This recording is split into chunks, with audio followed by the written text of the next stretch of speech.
আসসালামু আলাইকুম। সকল প্রশংসায় মহান আল্লাহ তাআলার। সকল শিক্ষার্থীকে স্বাগতম আজকের দ্বিতীয় ক্লাসে। গত ক্লাসে আমরা তীব্র অ্যাসিড, তীব্র ক্ষার, মৃদু অ্যাসিড এবং মৃদু ক্ষারের পিএইচ নির্ণয় করেছিলাম। এরই ধারাবাহিকতায় আজকে আমরা অম্ল ক্ষার মিশ্রণের পিএইচ নির্ণয় করব। অম্ল ক্ষার মিশ্রণের পিএইচ নির্ণয় করতে গেলে আমাদের যে ধারণাটি লাগে সেটা হলো টাইট্রেশন। আজকে আমরা তাহলে টাইট্রেশন সম্পর্কে পড়ব। টাইট্রেশনের কি পয়েন্টস গুলো হলো নিউট্রালাইজেশন কি, টাইট্রেন্ট বা অ্যানালাইট কি, টাইট্রেন্ট কি, ইকুইভ্যালেন্স পয়েন্ট বা নিউট্রাল পয়েন্ট কি, এন্ড পয়েন্ট কি, ইন্ডিকেটর কি। আর টাইট্রেশনের সাথে যে যন্ত্রপাতিগুলোর পরিচিতি থাকতে হবে সেগুলো হচ্ছে বুরেট, কনিক্যাল ফ্লাক্স এবং আরেকটি যন্ত্র লাগে কোন দ্রবণের নির্দিষ্ট আয়তন সূক্ষ্মভাবে পরিমাপ করার জন্য পিপেটের প্রয়োজন। প্রথমে আসি তাহলে নিউট্রালাইজেশন কি।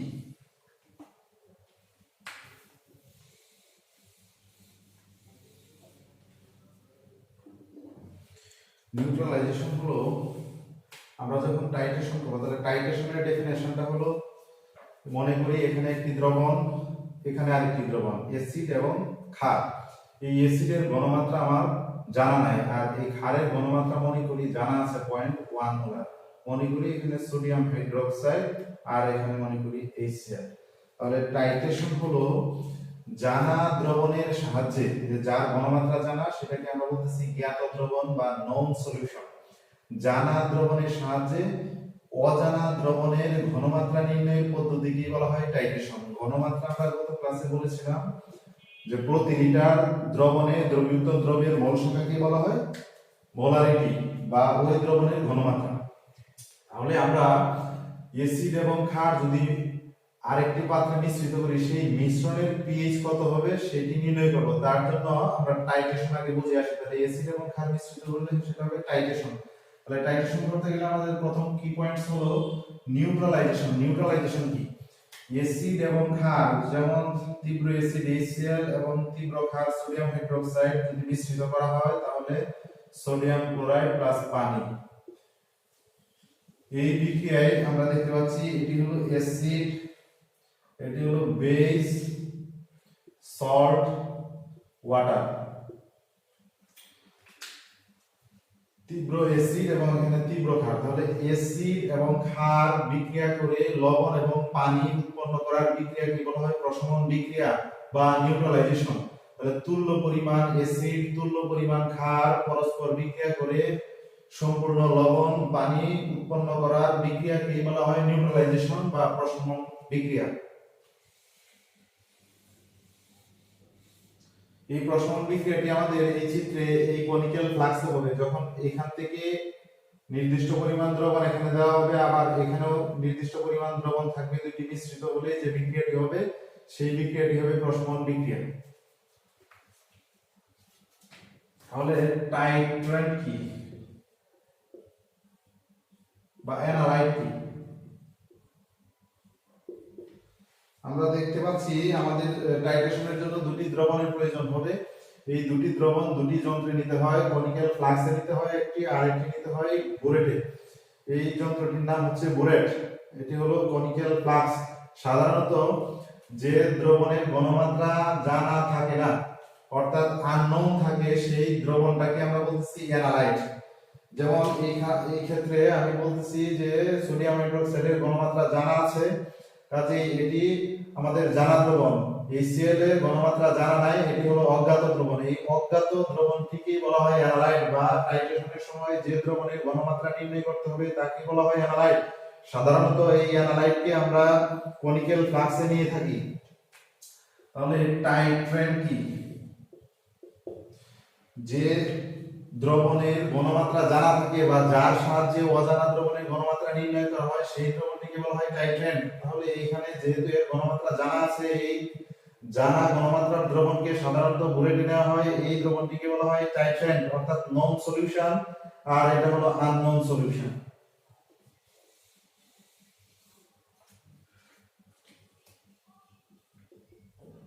Equivalence point.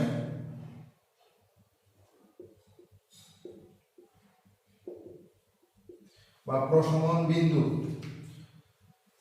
প্রশমন বিন্দু হলো যেমন HCl এবং সোডিয়াম হাইড্রোক্সাইড পরস্পর বিক্রিয়া করে যে বিন্দুতে সম্পূর্ণ প্রশমিত হয়ে লবণ পানি হবে সেই বিন্দুটি কি বলা হবে? প্রশমন বিন্দু। অর্থাৎ তুল্য পরিমাণ অ্যাসিড তুল্য পরিমাণ ক্ষার বিক্রিয়া করে সম্পূর্ণ লবণ পানি উৎপন্নের বিক্রিয়া কি বলা হয়? প্রশমন বিক্রিয়া। এবং যে বিন্দুতে এটা সম্পূর্ণ প্রশমিত হয় সেই বিন্দুটা কি বলা হয়? প্রশমন বিন্দু। মনে করি এই HCl অ্যাসিডের এখানে 20 ml আয়তন নেওয়া হলো, এটার ঘনমাত্রা জানা নাই। যদি এই দ্রবণটা এখানে নেওয়া হয়, এখান থেকে যদি এটা 20 ml নেওয়া হয় এবং 0.1 মোলার নিয়ে যদি এমন হয় যে এর ঘনমাত্রাও দেখা গেল 0.1 মোলার, তাহলে বলবো এর মোল আর এর মোল সমান। ওই যে বিন্দুতে যে এরা পরস্পর বিক্রিয়া করলো 20 ml 0.1 মোলার যদি হয়ে থাকে, তাহলে এটার পরিমাণ আর এটার পরিমাণ সমতুল্য। এই তুল্য পরিমাণ অ্যাসিড তুল্য পরিমাণ ক্ষার বিক্রিয়া করে যে বিন্দুতে প্রশমিত হলো সেই বিন্দুটা কি বলা হবে? Equivalence point. তো টাইট্রেশন করার সময় সেই বিন্দুটা আমরা বুঝতে পারি না, এইজন্য একটি নির্দেশক যোগ করতে হয়। নির্দেশক যোগ করলে পরবর্তীতে এন্ড পয়েন্টে যে আমরা সেটা বুঝতে পারি। তাহলে ইকুইভ্যালেন্স পয়েন্ট এবং এন্ড পয়েন্ট এটা কি? এন্ড পয়েন্ট যখন এখানে নির্দেশক দেওয়া হয়, যেমন তুল্য পরিমাণ অ্যাসিড এবং তুল্য পরিমাণ ক্ষার বিক্রিয়া করে বিক্রিয়া শেষ হলো, তখনও আমরা বুঝতে পারবো না, কারণ কোনো বর্ণের পরিবর্তন হবে না। এবার যদি অতিরিক্ত আর এক ফোঁটা যোগ করা হয় তখনই বর্ণের পরিবর্তন হবে। এই বিন্দুটা কি বলা হচ্ছে? End point. অর্থাৎ এন্ড পয়েন্টে পৌঁছার আগে আমরা ইকুইভ্যালেন্স পয়েন্ট পাই, কিন্তু আমরা বুঝতে পারি না। অ্যাসিড ক্ষারের ক্ষেত্রে বর্ণের পরিবর্তন তখনও হয় না। যখন বর্ণের পরিবর্তন হয় সেই বিন্দুটাকে আমরা বলতেছি এন্ড পয়েন্ট। তাহলে আমরা বুঝলাম টাইট্রেন্ট বা অ্যানালাইট, টাইট্রেন্ট এবং ইকুইভ্যালেন্স পয়েন্ট এবং এন্ড পয়েন্ট। এবার হলো ইন্ডিকেটর। ইন্ডিকেটর হলো টাইট্রেশনের সময় যে তৃতীয় একটি পদার্থ অতি অল্প পরিমাণ বিক্রিয়ায় উপস্থিত থেকে শুধু নিজের বর্ণ বা নিজস্ব বর্ণ পরিবর্তনের মাধ্যমে এই বিক্রিয়ার শেষ বিন্দু বা এন্ড পয়েন্ট নির্ধারণ করে সেই পদার্থ, তৃতীয় পদার্থটিকে বলা হবে ইন্ডিকেটর। ইন্ডিকেটর হিসেবে সাধারণত নেওয়া হয় মৃদু অ্যাসিড বা মৃদু ক্ষারক। মৃদু অ্যাসিড বা মৃদু ক্ষারক।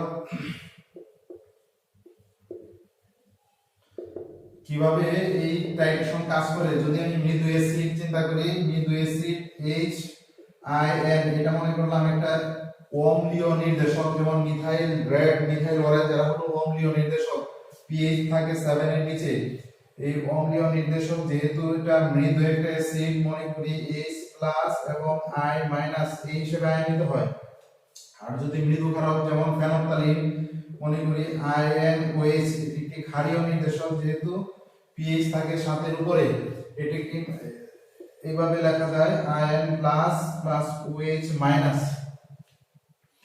যদি আমরা বলি যে অ্যাসিডীয় মাধ্যমে এই নির্দেশকটি সম্পূর্ণ অবিয়োজিত অবস্থায় থাকবে, যদি এই অ্যাসিডের মধ্যে এক ফোঁটা যোগ করা হয়, অলরেডি এখানে HCl অ্যাসিড রয়েছে, অনেক প্রোটন রয়েছে, এখানে যখন এক ফোঁটা যুক্ত করা হবে তখন ওই H+ এর উপস্থিতিতে এটার সাথে যুক্ত হয়ে এই সাম্যাবস্থা পশ্চাৎ দিকে থাকবে, তখন ও আয়নিত অবস্থায় থাকবে। যখন এখান থেকে ধীরে ধীরে ক্ষার যোগ করা হবে, যোগ করতে থাকলে এই অ্যাসিড শেষ হয়ে যাবে, এই অ্যাসিড এই প্রোটন শেষ হতে থাকবে, প্রোটন শেষ হতে থাকলে তাহলে এই বিক্রিয়াটা সামনের দিকে যেতে থাকবে। যতই ক্ষার যোগ করা হবে, এমন একটা সময় হবে সম্পূর্ণ প্রোটন শেষ হয়ে যাবে, তখন এটা সম্পূর্ণ আয়নিত অবস্থায় থাকবে, তখন এই অবস্থায়। তার মানে ক্ষারীয় মাধ্যমে থাকবে এই অবস্থায়, অম্লীয় মাধ্যমে এই অবস্থায়। এবার দুই মাধ্যমে দুই ধরনের বর্ণ শো করবে। এবার যদি আমরা ক্ষারীয় নির্দেশকগুলো চিন্তা করি, যখন আমি চিন্তা করব যে অম্লীয় মাধ্যম মানে হলো অ্যাসিড দেওয়া হবে H+ আর এই OH বিক্রিয়া করে পানি হয়ে যাবে, তাহলে এখানে একটা ঘাটতি হবে, তাহলে এই বিক্রিয়াটা এদিকে যাবে। অম্লীয় মাধ্যমে সম্পূর্ণ আয়নিত হবে, তাহলে অম্লীয় মাধ্যমে থাকবে এরকম। আর যখন ক্ষার যোগ করা হবে তাহলে এটার অ্যাক্সেস হবে, এটা অ্যাক্সেস হলে এটার সাথে যুক্ত হয়ে পশ্চাৎ দিকে চলে আসবে, তাহলে এটা থাকবে ক্ষারীয় মাধ্যমে। এই দুই অবস্থায় থাকলে দুই ধরনের বর্ণ শো করবে। উদাহরণস্বরূপ আমি যদি একটি উদাহরণের কথা বলি, মৃদু ক্ষারক একটি পরিচিত নির্দেশক হলো ফেনফথ্যালিন, তাহলে ক্ষারীয় একটা নির্দেশক হলো ফেনফথ্যালিন। তাহলে ক্ষারীয় মাধ্যমে যখন অতিরিক্ত ওএইচ থাকবে তখন এটার সাথে যুক্ত হয়ে সম্পূর্ণ এই অবস্থায় থাকবে, তার মানে সম্পূর্ণ অআয়নিত অবস্থায় থাকবে ক্ষারীয় মাধ্যমে। আর যখন অম্লীয় মাধ্যমে থাকবে, যেমন এক ফোঁটা নির্দেশক ফেনফথ্যালিন যদি এখানে দিয়ে দেওয়া হয়, অ্যাসিডের মধ্যে দিয়ে দিলে অনেক পরিমাণ অ্যাসিড আছে, তার মানে অনেক H+ এই OH এর সাথে বিক্রিয়া করে সম্পূর্ণ পানি হয়ে যাবে, তাহলে সম্পূর্ণ সে আয়নিত অবস্থায় থাকবে, অম্লীয় মাধ্যমে সম্পূর্ণ আয়নিত অবস্থায় থাকবে। তার মানে যদি ফেনফথ্যালিন চিন্তা করি, তাহলে ফেনফথ্যালিন অম্লীয় মাধ্যমে হবে বর্ণহীন, কালারলেস বা ক্লিয়ার থাকবে। এবার আমি যখন এখান থেকে ক্ষার যোগ করতে থাকবো, এখানে প্রোটন শেষ হয়ে যাবে, শেষ হতে হতে এমন এক সময় আসবে আর কোনো প্রোটন নাই, তখন এখান থেকে এক ফোঁটা ক্ষার যোগ করলে এক্সেস হবে OH যখন এক্সেস হবে তখন এর সাথে যুক্ত হয়ে এদিকে চলে আসবে, তার মানে সম্পূর্ণ অআয়নিত অবস্থায় থাকবে। তাহলে ক্ষারীয় মাধ্যমে অআয়নিত অবস্থায় থাকবে মানে এখানে পিঙ্ক কালার প্রদর্শন করবে, পিঙ্ক বা গোলাপি বর্ণ প্রদর্শন করবে। তাহলে এই ইন্ডিকেটর এভাবেই কাজ করে থাকে, অম্লীয় মাধ্যমে এক অবস্থায় থাকে, ক্ষারীয় মাধ্যমে আরেক অবস্থায় থাকে। আয়নিত অবস্থায় থাকলে বর্ণ একরকম, অআয়নিত অবস্থায় থাকলে বর্ণ আরেক রকম। এই বর্ণের পরিবর্তন দ্বারাই আমরা বিক্রিয়ার এন্ড পয়েন্ট নির্ণয় করে থাকি। তাহলে এবার আমরা ফিরে আসি টাইট্রেশন। অ্যাসিড এবং ক্ষারের মধ্যে যে টাইট্রেশনটা হবে, সেই টাইট্রেশনটা কয় ধরনের হবে? এক, স্ট্রং অ্যাসিড,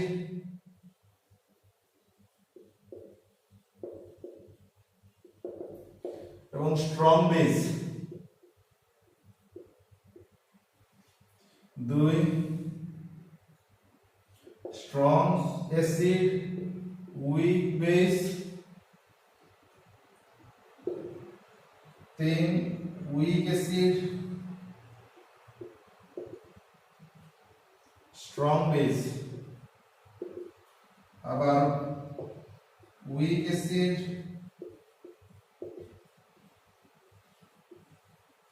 উইক বেস। এই চার ধরনের অ্যাসিড এবং ক্ষার মিশ্রণ সম্ভব।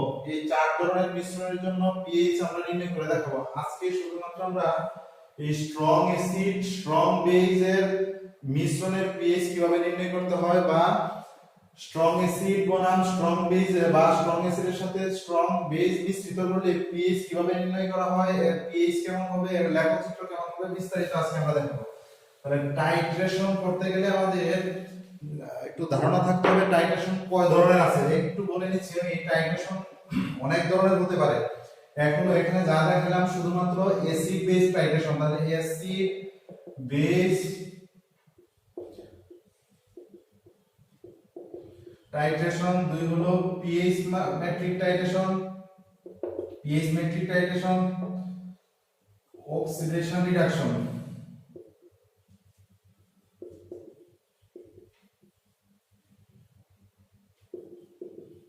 Oxidation reduction titration, potentiometric titration,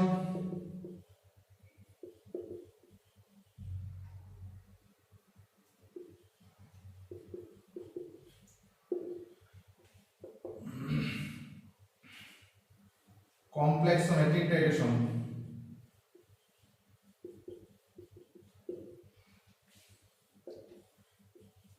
conductometric titration.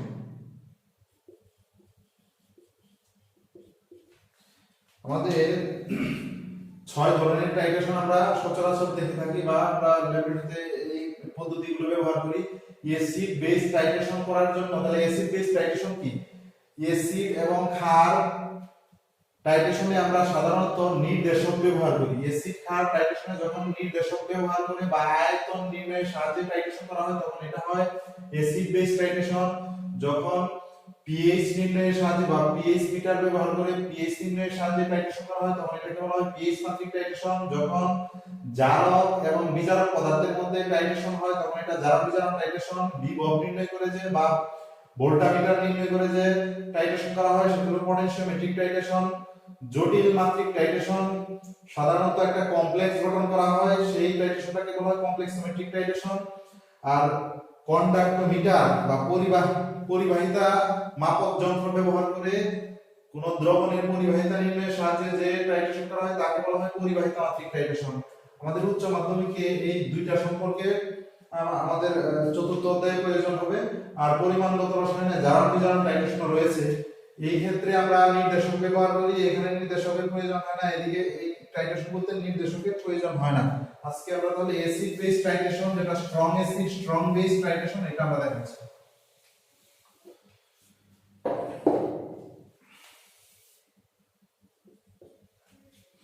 তোমাকে এই অ্যাসিড এবং ক্ষার দেওয়া হলো, এখানে একটা নির্দিষ্ট পরিমাণ অ্যাসিড দেওয়া হলো 20 ml, অ্যাসিডকে টাইট্রেশন করতে দেওয়া হলো তোমাকে। তো কয়েকটা কন্ডিশন এখানে আমি দেখাবো। যখন কোনো অ্যাসিড, এই অ্যাসিডে যখন কোনো ক্ষার যোগ করা হয়নি তখন পিএইচ কত হবে।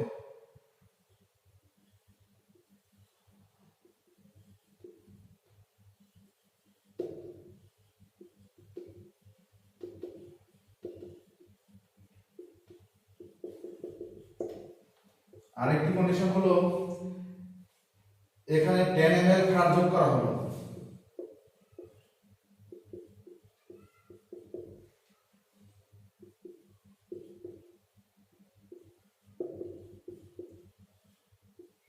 তখন পিএইচ কত।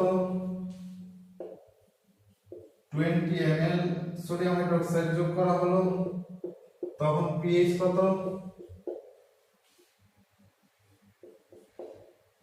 30 ml সোডিয়াম হাইড্রোক্সাইড যোগ করা হলো, তখন পিএইচ কত। সাধারণত টাইট্রেশনের মূলনীতি হলো দুটি দ্রবণের মধ্যে একটি দ্রবণ নিতে হয় কনিক্যাল ফ্লাক্সে। সাধারণত আমরা অ্যাসিডকে এখানে নিলাম, সোডিয়াম হাইড্রোক্সাইড জানা দ্রবণকে বুলেটে নিলাম। নেওয়ার পরে এখানে টাইট্রেশনের মূলনীতি হবে যে একটি নির্দেশক যোগ করে এখান থেকে ফোটায় ফোটায় ধীরে ধীরে উপর থেকে সোডিয়াম হাইড্রোক্সাইড যোগ করতে থাকলে এখানে নিউট্রালাইজেশন বা প্রশমন বিক্রিয়া হতে থাকবে। যখন যে বিন্দুতে অ্যাসিড সম্পূর্ণ শেষ হয়ে যায় সেটি হবে ইকুইভ্যালেন্স পয়েন্ট, এবং অতিরিক্ত এক ফোঁটা যোগ করা মাত্রই বর্ণের পরিবর্তন হবে, সেটি হবে এন্ড পয়েন্ট। এই তুল্য বিন্দুতে বা এন্ড পয়েন্টে আমরা BA SA divided by VB SB এই সূত্র দিয়ে আমরা অ্যাসিড বা ক্ষারের ঘনমাত্রা নির্ণয় করতে পারবো। এই হলো আমাদের টাইট্রেশনের মূল তত্ত্ব বা মূলনীতি।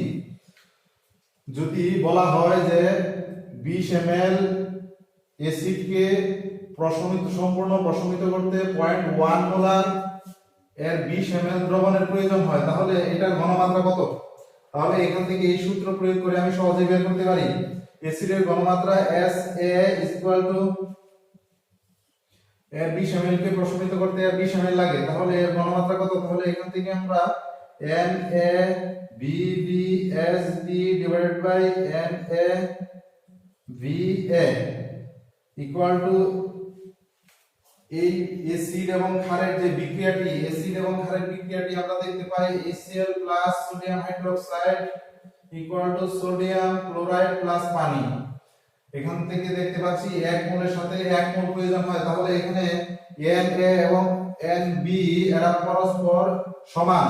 তাহলে Na 1 মোল ইনটু ক্ষারের আয়তন, আমি বললাম যে ক্ষার যদি 20 ml লাগে, ওখান থেকে যদি 20 ml প্রয়োজন হয় তাহলে 20 ml ইনটু ক্ষারের ঘনমাত্রা 0.1 মোলার ডিভাইডেড বাই এটাও 1 মোল ইনটু অ্যাসিডের আয়তন আমি নিয়েছিলাম 20 ml,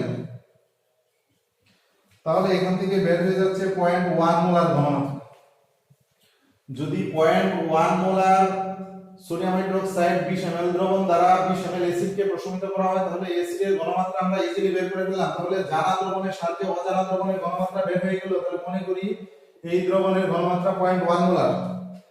এবার এই 20 ml অ্যাসিড, এখানেও 20 ml অ্যাসিড, এদেরকে পরস্পর মিশ্রিত করলে পিএইচ কত হবে, তাহলে সেই এই কন্ডিশনটা হবে।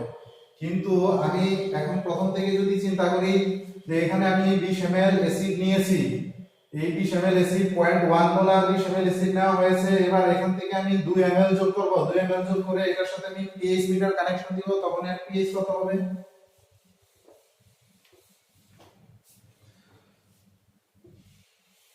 আচ্ছা, এই সূত্র থেকে আমরা আয়তন বের করতে পারবো।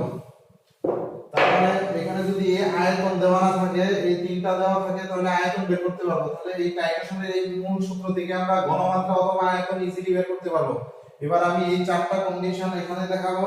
যে প্রথমত 20 ml অ্যাসিড 0.1 মোলার নেওয়া হয়েছে, তাতে কেবলমাত্র 2 ml ক্ষার যোগ করা হলো। এবার এই পিএইচ মিটারের সাথে কানেকশন দিলে এই পিএইচ মিটারে যে ভ্যালুটা দেখাবে সেটা কত দেখাবে, সেটা আমরা প্র্যাকটিক্যালি এখানে যেমন নির্ণয় করতে পারবো, এখানে থিওরিটিক্যালি আমরা নির্ণয় করতে পারবো। যেমন এই কন্ডিশনের সাথে মিলবে যে 10 ml যোগ করা হলো, তার মানে ইকুইভ্যালেন্স পয়েন্টে পৌঁছার পূর্বে 2 ml 4 ml 8 ml 10 ml এভাবে 15 ml 18 ml বিভিন্ন ml যোগ করলে তখন এখানে পিএইচ কত হবে এটা নির্ণয় করা।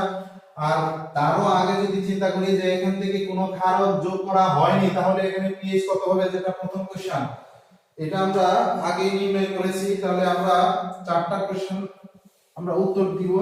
প্রথম কোশ্চেনের উত্তর হলো, আমরা গত ক্লাসে এটা দেখিয়েছিলাম যে যখন কোনো ক্ষার যোগ করা হয়নি, তার মানে এখান থেকে কোনো ক্ষার যোগ করা হয়নি, এই সোডিয়াম হাইড্রোক্সাইড নিয়েছি আমি, এখানে সোডিয়াম হাইড্রোক্সাইড, এখানে HCl যোগ করা হয়নি, তার মানে এখানে সম্পূর্ণ HCl, এই HCl কে আমরা আয়নিত করব।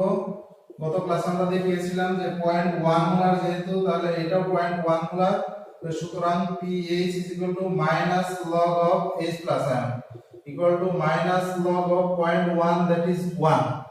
তাহলে যখন কোনো ক্ষার যোগ করা হয়নি তখন এই pH মিটার কানেকশন দিলে এখানে শো করবে 1। এবার আমি যদি 2 ml যোগ করি তাহলে pH কত হবে, বা 4 ml যোগ করলে কত হবে, বা 5 ml 6 ml এভাবে 10 ml যোগ করলে কত হবে, আমি 2 নম্বর প্রশ্নের উত্তর দিচ্ছি।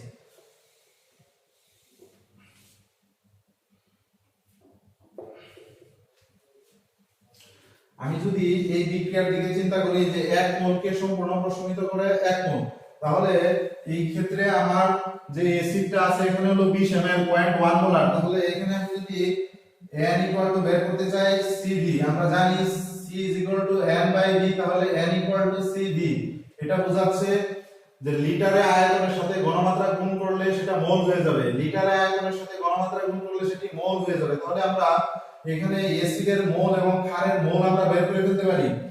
যেহেতু এখানে 20 ml 0.1 মোলার যোগ করা হলো, 20 ml 0.1 মোলার, তাহলে আমি যদি এই সূত্রে গুণ করি 0.1 মোলার মানে হলো মোল পার লিটার ইনটু আয়তন 20 ml, 20 ml কে লিটার নিলে 0.02 লিটার, তাহলে এখান থেকে আমি লিখতে পারি পার লিটার লিটার ক্যান্সেল, তাহলে 0.002 মোল।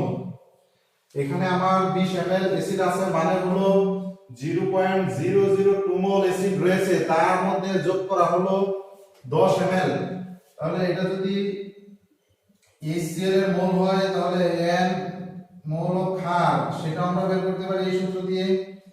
CV C হলো 0.1 মোলার, মোল পার লিটার, যে ক্ষার যোগ করেছি সেটাও 0.1 মোলার, তাহলে 10 ml মানে হলো লিটারে যদি নিয়ে 1000 দ্বারা ভাগ করলে 0.01 লিটার, এই লিটার পার লিটার ক্যান্সেল হলে আমরা পাচ্ছি 0.001 মোল।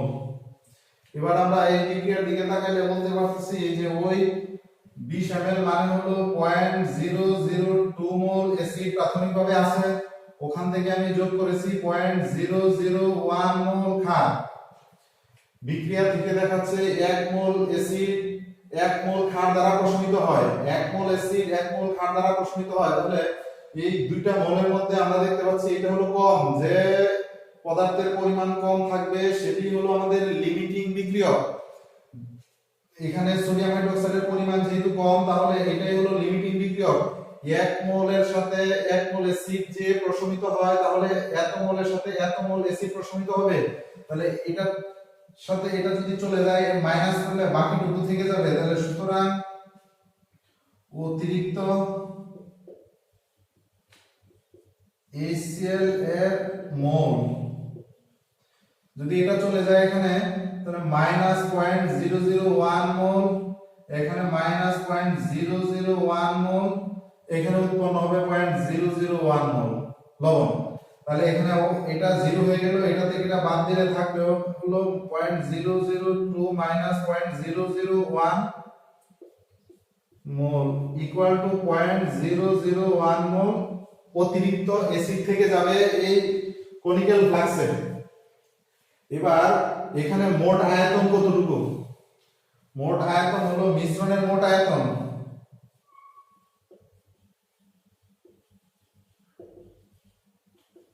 আগে ছিল 20 ml, যোগ করেছি 10 ml, এই হলো মোট 30 ml। 30 ml কি আমরা লিটারে লিখলে 0.03 লিটার। তাহলে মিশ্রণের ঘনমাত্রা সূত্র জানি আমরা C n/V। মিশ্রণের ঘনমাত্রা বলতে মিশ্রণে আছে HCl, মিশ্রণে HCl অতিরিক্ত যেটা রয়ে গেছে HCl রয়ে গেছে, সেই HCl এর ঘনমাত্রা 0.001 মোল ডিভাইডেড বাই 0.03 লিটার। যদি এটাকে এটা দ্বারা ভাগ করি তাহলে আমরা ঘনমাত্রা পেয়ে যাব।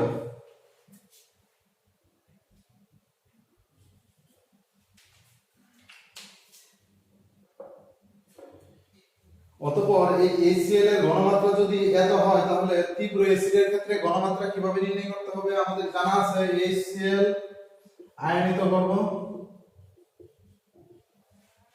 তাহলে এই ঘনমাত্রাটা এখানে আসবে। সুতরাং pH -log of H+। তাহলে এই বিন্দুতে 10 ml যোগ করার পর pH কত হবে সেটা এখানে শো করবে, অর্থাৎ আমরা পেয়ে যাব। অনুরূপভাবে 15 ml, 16 ml, 18 ml, 19 ml পর্যন্ত যোগ করলে একই ভাবে আমরা pH নির্ণয় করতে পারবো। তার মানে ইকুইভ্যালেন্সে পৌঁছার পূর্বে অ্যাসিড এবং ক্ষার মিশ্রিত করা হলো। যদি এখানে উদ্দীপকে দেওয়া হয় 10 ml 0.1 molar acid HCl, 20 ml sodium hydroxide 0.1 molar আরেকটি পাত্রে, এই দুটি পাত্রে মিশ্রিত করা হলো। এবার মিশ্রণের pH কত হবে? তাহলে আমি কি করব? এই বিক্রিয়াটা লিখব, অ্যাসিড এবং ক্ষারের মোল বের করব। মোল বের করে লিমিটিং বিক্রিয়ক কে সেটা বের করব, লিমিটিং বিক্রিয়ক বাদ দিব। বাদ দেওয়ার পরে যে অতিরিক্ত থাকবে, অতিরিক্ত অ্যাসিড এখানে আছে, এই অতিরিক্ত অ্যাসিড সমগ্র দ্রবণে ছড়িয়ে থাকবে। তাহলে সমগ্র দ্রবণের আয়তন দ্বারা ভাগ করলে আমার ঘনমাত্রা বের হয়ে যাবে। সেই ঘনমাত্রাটি হলো তীব্র অ্যাসিডের। এই তীব্র অ্যাসিডের ঘনমাত্রা দিয়ে আমি pH নির্ণয় করব।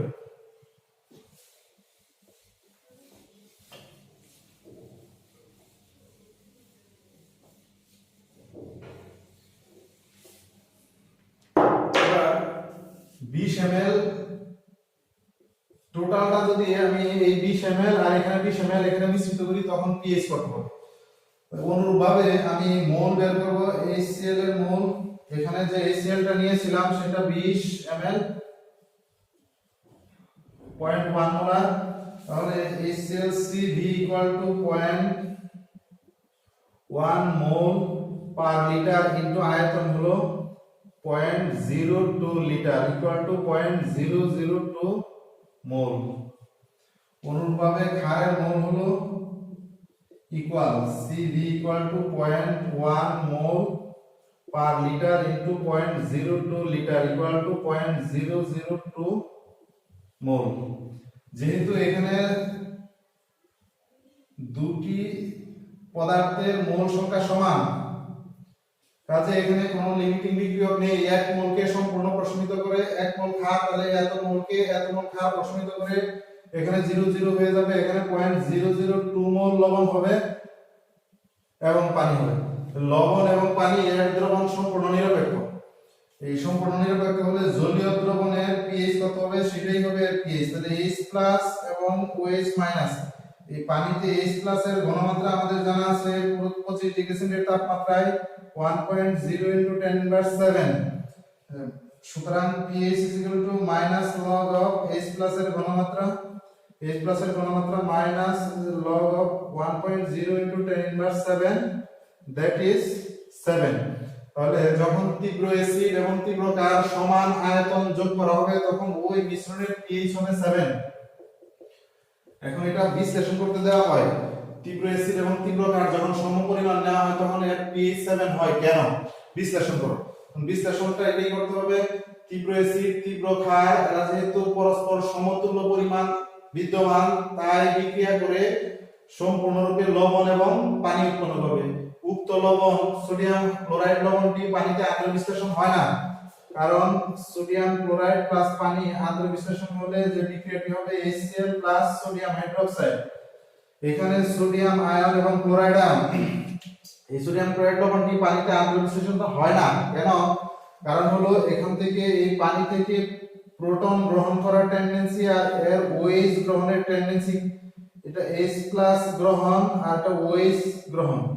যেহেতু আমরা দেখতেছি যে যদি H প্লাস গ্রহণ করে তাহলে HCl হয়, HCl একটি তীব্র অ্যাসিড, তাই 100% আয়নিত অবস্থায় থাকে। 100% আয়নিত অবস্থায় থাকলে তাহলে এই ব্যাকওয়ার্ড রিঅ্যাকশনটা হতে চায় না, ব্যাকওয়ার্ড রিঅ্যাকশন হতে চায় না, তাহলে এখান থেকে প্রোটন গ্রহণ করে এটা উৎপন্ন করতে চাইবে না। অনুরূপভাবে যদি এখান থেকে OH গ্রহণ করে এটা হতে হয়, এটা একটা তীব্র ক্ষার যা দ্রবণের সম্পূর্ণ আয়নিত অবস্থায় থাকে, তার মানে এই ব্যাকওয়ার্ড রিঅ্যাকশনটা হতে চায় না, এখানে এই ব্যাকওয়ার্ড রিঅ্যাকশনটা হবে না। তার মানে সোডিয়াম ক্লোরাইড এর আদ্র বিশ্লেষণ ঘটে না, কারণ সোডিয়াম ক্লোরাইড সোডিয়াম আয়ন এখান থেকে OH গ্রহণ করতে হয়, যারা OH গ্রহণ করে তাদের এই বৈশিষ্ট্যকে বলা হয় অম্লীয় বৈশিষ্ট্য। সোডিয়াম আয়নের অম্লীয় বৈশিষ্ট্য এবং ক্লোরাইড আয়নের ক্ষারীয় বৈশিষ্ট্য পরস্পর সমান, তাই সোডিয়াম ক্লোরাইড আদ্র বিশ্লেষিত হয় না। এজন্য এই ক্ষেত্রে শুধুমাত্র পানির জন্যই pH নির্ণয় করা হয়। পানির pH হলো 7, তাই এই ক্ষেত্রে মিশ্রণের pH হলো 7। তীব্র অ্যাসিড তীব্র ক্ষারের pH হলো 7। এবার আমরা যদি এখানে 30 ml অ্যাসিড যোগ করি, 30 ml ক্ষার যোগ করি, 20 ml অ্যাসিডে যদি 30 ml ক্ষার যোগ করা হয় তাহলে কি হবে? Last condition. অনুরূপভাবে CV দিয়ে আমরা HCl অ্যাসিডের মোল বের করব। 0.1 mole per litre into 0.02 litre equal to 0.002 mole. অনুরূপভাবে সোডিয়াম হাইড্রোক্সাইড এর ক্ষেত্রে হবে CV 0.1 mole per litre into 0.03 litre equal to 0.003 mole. এই ক্ষেত্রে আমরা দেখতে পাচ্ছি যে এটার পরিমাণ বেশি, 0.003 মোল ক্ষার, 0.002 মোল অ্যাসিড। এই ক্ষেত্রে লিমিটিং বিক্রিয়ক হলো অ্যাসিড, তাহলে এটা এত মোল মাইনাস 0.002 মোল এদিকে বিক্রিয়া করে লবণ হয়ে যাবে 0.002 মোল লবণ হবে। তাহলে অতিরিক্ত থেকে যাবে 0.00, এটা 0 হয়ে গেল, এখানে 0.001 মোল ক্ষার থেকে যাবে, তাহলে অতিরিক্ত ক্ষার, অতিরিক্ত সোডিয়াম হাইড্রোক্সাইড এর মোল সংখ্যা 0.001 মোল। এবার তাহলে এখানে 20 ml অ্যাসিড ছিল, উপর থেকে দেওয়া হলো 30 ml ক্ষার, মোট আয়তন হলো 50 ml। 50 ml কে যদি লিটারে নিয়ে এই মোল দ্বারা ভাগ করি তাহলে সোডিয়াম হাইড্রোক্সাইডের ঘনমাত্রা, এই মিশ্রণে সোডিয়াম হাইড্রোক্সাইডের ঘনমাত্রা বের হয়ে যাবে। সুতরাং মিশ্রণে সোডিয়াম হাইড্রোক্সাইড এর ঘনমাত্রা C is equal to N ভাগ V equal to N হলো 0.001 মোল ডিভাইডেড বাই আয়তন, আয়তন হলো 50 ml, এটাকে লিটারে নিলে 0.05 লিটার।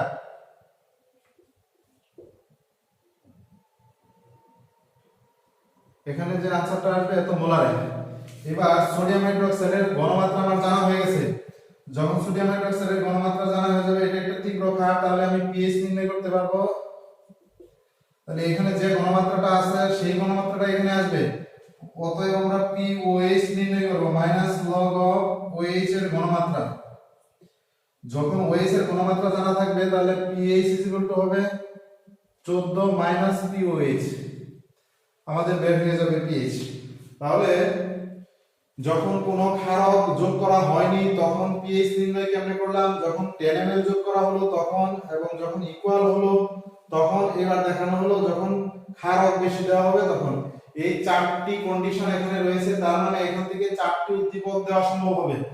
শুধুমাত্র অ্যাসিডের pH নির্ণয় করো, অ্যাসিড এবং ক্ষার দুইটার পরিমাণ সমান নয়, অ্যাসিডের আয়তন কম দেওয়া, ক্ষারের আয়তন বেশি। এবার মিশ্রিত করা হলো, মিশ্রণের pH কত, দুটির পরিমাণ সমান এবং দুটির ঘনমাত্রাও সমান, তখন pH কত। অথবা এখানে ক্ষারের আয়তন বেশি অ্যাসিডের আয়তন কম, তখন কত? এই চারটি কন্ডিশনে আমরা দেখলাম যে তীব্র অ্যাসিড তীব্র ক্ষারের পিএইচ কিভাবে নির্ণয় করতে হয়। আগামী ক্লাসে আমরা সেকেন্ড টপিক নিয়ে কথা বলবো।